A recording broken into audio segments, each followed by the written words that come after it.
I'll give you a complete and detailed guide on how to dress as well as possible if you're going on a date or whatsoever. So assuming that you're one of my subscribers and that have been watching my videos, this will be most suitable for you. So if you aren't one of my subscribers, then make sure to watch this video because this talks about how to find your own fashion style. So make sure to leave a comment on what kind of fashion style you're into. So first of all, most people think that color is the most important factor when it comes to fashion. If you're aware about silhouettes, you're able to rock any styles. So on TikTok or Instagram or any social media platform, you see people that rock t-shirts such as yellow or purple, red for some people, which is an unnatural color which doesn't look attractive on them but somehow looks attractive on Instagram models. This is because they are able to master silhouettes. So what are silhouettes?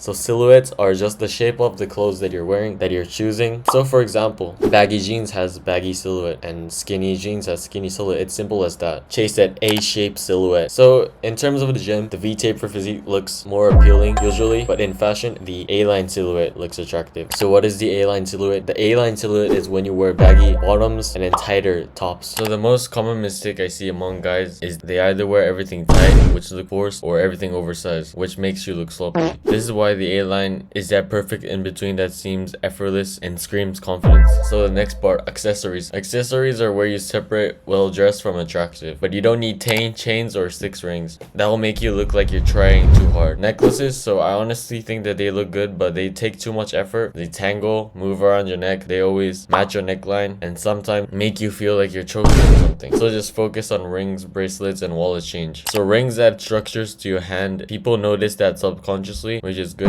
And bracelets balance your wrists and make your arms look leaner. So wallet change adds movement and draws the eye down, which complements the A-line flow that I've talked about in the previous part. The goal is cohesion. Don't just throw on random silver. If your bracelet silver, match it with your ring or the buckle on your belt. Tiny matches like these make the outfit look intentional without saying a word. Now the small stuff. Hats, glasses, or a subtle chain around your belt loop. A hat can balance your silhouette visually. If your lower half's baggy, a beanie or cap can frame your face and keeps attention centered. Just make sure every element talks to something else in your outfit. If you're going for earth tone pants, which are on the beige or brown side, then match your hat, beige and brown cap as well, so it's connected. So it's all about echoing the elements and repetition without being loud. Every human subconsciously finds attractive when you're able to match colors across your entire outfit. So I'm not saying go for entirely brown outfits. I'm just saying that if you're wearing one element that's brown, then maybe go for some small elements that are also brown.